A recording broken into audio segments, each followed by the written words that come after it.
I now recognize my distinguished colleague from Colorado, Ranking Member Diana DeGette, who I think also wants us to recognize some of the consent here, too. Thank you very much, Mr. Chairman. I know I join you and the rest of the members of this subcommittee in expressing our deepest condolences to those who are affected by the tragic events yesterday in Boston, and we're all thinking about all of the victims. Our colleague, Mr. Markey, has been very interested in this investigation, and understandably he's not here today, but he wanted to participate, and he has a statement, and he also has a October 2012 report that you folks have seen called Compounding Pharmacies, Compounding Risk, and I ask unanimous consent those both be entered into the record. Without objection, they'll be entered. Thank you very much. Mr. Chairman, I want to thank you for having today's hearing. Obviously, this fungal meningitis outbreak is a serious, serious situation, and our committee needs to understand the facts about how and why it occurred and what we can do to prevent it in the future. I think that this investigation has the potential to become part of the great bipartisan oversight history of this committee.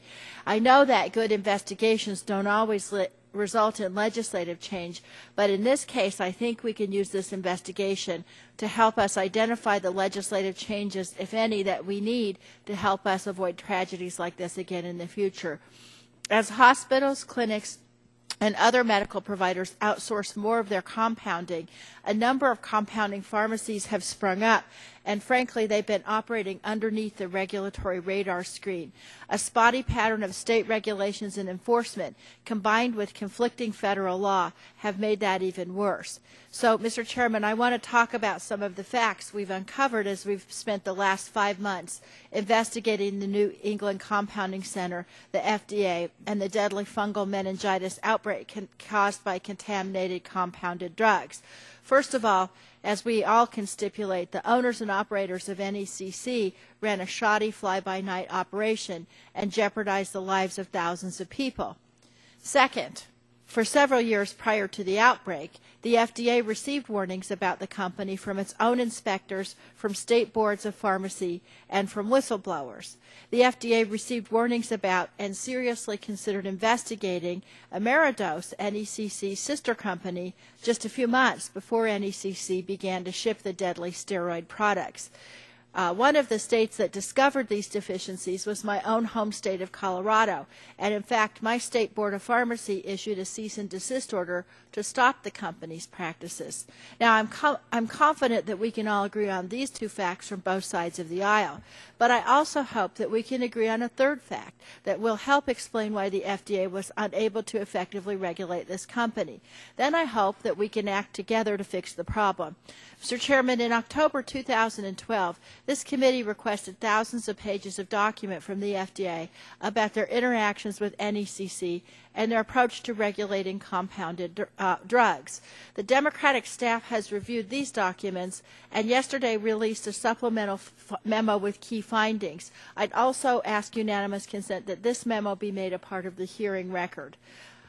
This pattern of documents from 2002 through last year demonstrates that under 2 administrations and over 10 years, the FDA has not been aggressive enough in attempting to regulate compounding pharmacies. The question is why? It is a serious and legitimate question to ask what the agency should have been doing and could have been doing over these many years, and I know from your opening statement you intend to do just that.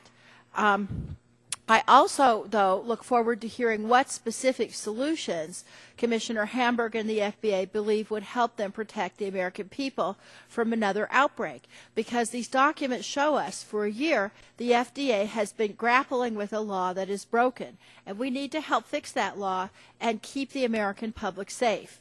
We also need to look at how court decisions impacted the FDA's ability to regulate. Mr. Chairman, you say that the FDA is hiding behind judicial robes, but in fact, court decisions are the law of the land. And what we have here in the wake of the serious meningitis outbreak is a patchwork of laws. We have 2 judicial circuits that are coming up with different decisions about the authority of the FDA, which is causing some of these compounding pharmacies, not all of them, but some of them, to resist any regulatory efforts by the FDA. as the FDA has been attempting to better regulate this situation since these issues came out, there have even been instances of compounding pharmacies refusing to provide the FDA access to records or facilities. And as we learned during our food safety investigations and some of our other investigations in this committee, if you have an allegation of little black particles in some of the vials of the pharmaceuticals, the FDA and its cooperating agencies need the ability to work fast. And if you have a company that says you can't come in here and makes the FDA go to court, that's not a speedy or a desirable resolution. And so I'm looking forward to hearing from Commissioner Hamburg about, number one, what the agency has done to improve the situation and to improve enforcement, and number two, what the agency thinks that we need to do legislatively to fix this law so that this will never happen again. Thank you very much, Mr. Chairman. I yield back.